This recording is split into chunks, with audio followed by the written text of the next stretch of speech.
उत्तराखंड के रुद्रप्रयाग में एक बार फिर जबरदस्त लैंडस्लाइड हुआ। ये landslide Badrinath Rishikesh national highway पर खाकरा में सम्राट होटल के नजदीक हुआ। इसके कारण नेशनल हाईवे पर यातायात रोक दिया गया। उत्तराखंड में मानसून की झमाझम बारिश हो रही है। वहीं मौसम विभाग ने 18 जुलाई से 21 जुलाई तक उत्तराखंड, हिमाचल प्रदेश, जम्मू कश्मीर में भारी बारिश की आशंका जताई है। इस दौरान बादल फटने की आशंका से भी इनकार नहीं किया जा सकता। तमिलनाडु में लगातार बारिश के कारण कई नदियों में जबरदस्त तूफान। वहीं कोयंबटूर जिला प्रशासन ने भारी बारिश के बाद बाढ़ की चेतावनी जारी की। लगातार बारिश के भवानी, नोयाल और अमरावती नदियां उफान पर हैं। कोयंबटूर के चिक डैम की जो तस्वीरें आई हैं, उसमें डैम ओवरफ्लो होता दिख रहा है। इसके कारण आसपास के इलाकों में बाढ़ का खतरा बढ़ गया है। मौसम विभाग ने अभी बारिश जारी रहने की आशंका जताई है। आंध्र प्रदेश के एल्लूरू जिला पूरी तरह बाढ़ की चपेट में है। इलाके में गोदावरी नदी में भीषण बाढ़ आ गई है। यहां भारतीय नौसेना के हेलीकॉप्टर्स ने बाढ़ग्रस्त गांव में राहत और बचाव अभियान चलाया। इस क्रम में फंसे हुए कई लोगों का हेलीकॉप्टर से रेस्क्यू कर सुरक्षित स्थानों पर पहुंचाया गया। राजमुंद्री हवाई अड्डे से हेलीकॉप्टर लगातार उड़ान भर रहे हैं और लोगों के रेस्क्यू के साथ साथ राहत सामग्री भी पहुंचा रहे हैं। राजस्थान के श्रीगंगानगर में भारी बारिश से हाहाकार। हालात का जायजा लेने के लिए निकली जिला कलेक्ट्रेट रुक्मणी रियार पानी में फंसी।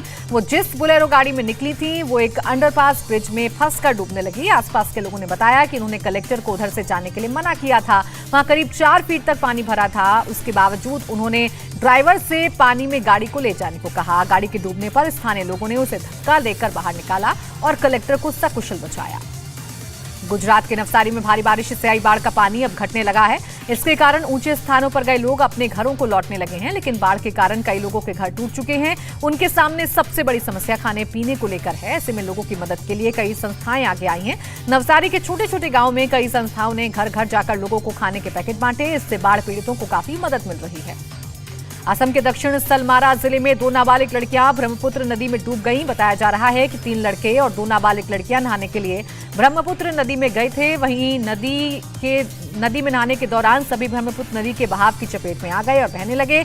इस दौरान स्थानीय लोगों ने 3 लड़कों को तो बचा लिया, जबकि दोनों नाबालिग लड़कियां पानी में बह गईं। दोनों बच्चियों की तलाश में बचाव अभियान जारी है। महाराष्ट्र के गढ़चिरौली में कई इलाके बाढ़ से बुरी तरह प्रभावित हैं। एक सप्ताह से लगातार बारिश के कारण कई इलाके डूब गए हैं। मेड्डी, गड्डा समेत अन्य बैराज से लगातार पानी छोड़ा जा रहा है, जिससे हालात काफी बिगड़ गए हैं। ओडी गुडम गांव में लगभग 60 परिवारों को दूसरी जगह शिफ्ट किया गया है। गांव से लगकर बहने वाली नदी का जलस्तर बढ़ने से हालात बिगड़ गए हैं। वहीं बाढ़ के पानी से करीमनगर नेशनल हाईवे भी क्षतिग्रस्त हो रहा है। लगातार हाईवे का हिस्सा कटकर पानी में समा रहा है। यूपी के लखीमपुर खीरी में नहर का बांध काटने का प्रयास कर रहे 6 लोगों को गिरफ्तार किया गया है। पड़ोसी जिले हरदोई के सिंचाई विभाग के अधिकारियों ने बताया कि टीम रात्रि गश्त पर थी। टीम ने बनका गांव में नहर का किनारा काटते 6 लोगों को देखा। जिस समय नहर की बांध काट रहे थे उस समय नहर में तेज बहाव था। यदि ये लोग बांध काटने में सफल हो जाते, उचौलिया, बनका गांव, शिवपुरी की सैकड़ों हेक्टेयर भूमि और रेलवे लाइन डूब जाती। राजस्थान के धौलपुर के सब्जी बाजार में भीषण आग लग गई। आग इतनी भीषण थी कि इसकी लपटें दूर दूर तक दिखाई दे रही थी। सब्जी बाजार में भीषण आग लगने से इलाके में अफरा तफरी मच गई। मौके पर पहुंची दमकल की कई गाड़ियों ने काफी मशक्कत के बाद आग पर काबू पाया। आग लगने से 15-20 दुकानें जलकर खाक हो गई। फिलहाल आग लगने की वजह स्पष्ट नहीं हो पाई है। आग लगने से लाखों रुपए के नुकसान की आशंका जताई जा रही है।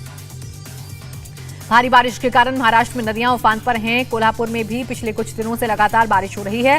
कोल्हापुर के धनबाड़ में बहने वाली दूध गंगा नदी उफान पर है। नदी के ऊपर पुल से गुजरते वक्त ड्राइवर अपनी गाड़ी से कंट्रोल खो बैठा और गाड़ी नदी में गिर गई। पास के किसानों ने काफी मशक्कत करने के बाद कार ड्राइवर की जान बचाई। लोगों ने किसी तरह कार को किनारे लगाकर ड्राइवर को सकुशल बचा लिया। असम के गोलपारा में तालाब में फंसे 6 हाथियों का रेस्क्यू किया गया। गोलपारा जिले के लखीपुर के एक तालाब में 6 हाथी फंस गए थे। ग्रामीणों की सूचना के बाद मौके पर पहुंचे वन विभाग के कर्मचारियों ने रेस्क्यू अभियान चलाया। जेसीबी के सहारे तालाब के किनारों को गिराया गया। कई घंटों के प्रयास के बाद हाथियों के निकलने के लिए तालाब से रास्ता बनाया जा सका। इसके बाद सभी हाथी सकुशल निकल गए और जंगल की ओर चले गए। चेन्नई में 28 जुलाई से 44वें चेस ओलंपियाड 2022 शुरू होना है। इसके लिए शहर में जबरदस्त तैयारी की जा रही है। चेस ओलंपियाड से पहले शहर के नेपियर ब्रिज को शतरंज बोर्ड की तरह दिखने के लिए सफेद और काले रंग से रंगा गया है। आईएएस अधिकारी सुप्रिया साहू ने ब्रिज का वीडियो शेयर किया। उन्होंने लिखा कि भारत की शतरंज राजधानी चेन्नई चेस ओलंपियाड के भव्य आयोजन के लिए तैयार है। उत्तर प्रदेश के मऊ में घाघरा नदी से भव्य शिवलिंग मिला है। पूरी तरह से चांदी के बने शिवलिंग का वजन 53 किलोग्राम है। सावन में मिले इस शिवलिंग के दर्शन के लिए भारी भीड़ उमड़ रही है। बताया जा रहा है कि दोहरी घाट पर एक शख्स नदी में नहा रहा था। इस दौरान उसे रेत में कुछ होने का आभास हुआ तो वो वहां खुदाई करने लगा। फिर और लोगों की सहायता से उसने खुदाई की तो वहां चांदी का भव्य शिवलिंग मिला है। जबलपुर के लाला लाजपत राय वार्ड में स्कूल के पास शराब की दुकान खोल दी गई। इसके कारण स्कूल के बच्चों को काफी परेशानी होती है। इसके विरोध में स्कूल यूनिफॉर्म पहनकर सैकड़ों बच्चे शराब दुकान पहुंचे और जमकर नारेबाजी की। स्कूली बच्चों के साथ उनके परिवार वाले भी मौजूद थे। छात्रों का कहना है कि प्रशासन या तो स्कूल बंद कर दे या फिर शराब की दुकान। दरअसल स्थानीय लोगों के विरोध के बावजूद कुछ दिन पहले आबकारी विभाग ने यहां शराब की दुकान खोलने की मंजूरी दे दी। नोएडा चेन स्नेचिंग केस में 3 महिलाओं की गिरफ्तार कर लिया गया है। सेक्टर 24 थाना क्षेत्र में 1 जुलाई को जगन्नाथ यात्रा निकाली गई थी। उसी भीड़ में एक महिला की चेन चोरी कर ली गई थी। नोएडा के एडीजीपी रणविजय सिंह ने बताया कि उस मामले में 3 महिलाओं को गिरफ्तार किया गया है। तीनों महिलाएं भीड़ भाड़ वाले इलाकों में जाकर चोरी करती हैं। महिलाओं के पास से पुलिस ने चेन बरामद कर ली है। मंगलुरु पुलिस ने कैंपस फ्रंट ऑफ इंडिया यानी सीएफआई को शहर के ज्योति से टाउन हॉल तक रैली निकालने की अनुमति नहीं दी। पुलिस ने आयोजकों को रैली की जगह केवल लड़कियों का सम्मेलन करने की अनुमति दी। आयोजकों ने रैली में उडुपी सरकारी प्री यूनिवर्सिटी कॉलेज की उन 6 लड़कियों को भी शामिल करने का प्लान किया था जिन्होंने हिजाब पर प्रतिबंध के खिलाफ लड़ाई का नेतृत्व किया था। रैली पर रोक के बाद लड़कियां टाउन हॉल में सम्मेलन के लिए गई। पश्चिम बंगाल की मालदा में आज तड़के जोरदार धमाके के बीच 2 लोगों की मौत हो गई जबकि कई लोग घायल हो गए। उन्हें स्थानीय अस्पताल में भर्ती करवाया गया। बताया जा रहा है कि गोपालपुर के एक बगीचे में देर रात से बम बनाने का काम चल रहा था, तभी यह धमाका हुआ और 2 लोगों की मौत हो गई। विस्फोटक स्थल पर भारी संख्या में पुलिस बल तैनात कर दिया गया है। ये पता लगाने की कोशिश की जा रही है कि बम बनाने वाले उपकरण कहां से आए और इसमें कितने लोग शामिल थे। मुंबई पुलिस ने चोरी के मोबाइल फोन खरीदने और बेचने वाले गिरोह का भंडाफोड़ किया है। मुंबई क्राइम ब्रांच ने मानखुर्द में छापेमारी की और आईफोन सहित कम से कम 480 मोबाइल फोन जब्त किए हैं। छापेमारी के दौरान पुलिस ने मोबाइल फोन के अलावा एक लैपटॉप, 9.5 किलोग्राम गांजा, विदेशी शराब की 174 बोतलें और 2 तलवारें भी बरामद की हैं। पुलिस ने 2 आरोपियों को भी गिरफ्तार किया है। ये गैंग मोबाइल चोरी का बड़ा रैकेट चलाता था। चोरी के मोबाइल फोन का IMEI नंबर बदलकर दूसरे राज्यों में बेच दिया जाता था। लद्दाख के लेह जिले में पहला पोलो कप महोत्सव कल खत्म हो गया। इसमें स्थानीय टीमों के साथ सेना की टीमों ने भी अपना हुनर दिखाया।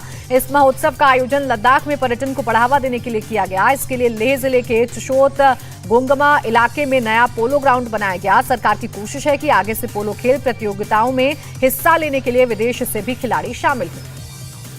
चेन्नई में आज से हैप्पी स्ट्रीट की शुरुआत हुई है। इस दौरान आज से 5 रविवार तक इसका आयोजन होगा। इस दौरान शहर की कई सड़कों पर सुबह 6 बजे से सुबह 9 बजे तक ट्रैफिक नहीं चलेगा। इस दौरान लोग सड़कों पर कई तरह के आयोजन कर रहे हैं। कोई साइकिलिंग कर रहा है तो कोई बच्चों को तीरंदाजी सिखा रहा है। खाली सड़कों पर बच्चे मजे से स्केटिंग कर रहे हैं तो कोई दूसरे खेल में लगा है। चेन्नई में इस हैप्पी स्ट्रीट इनिशिएटिव को लोग काफी पसंद कर रहे हैं।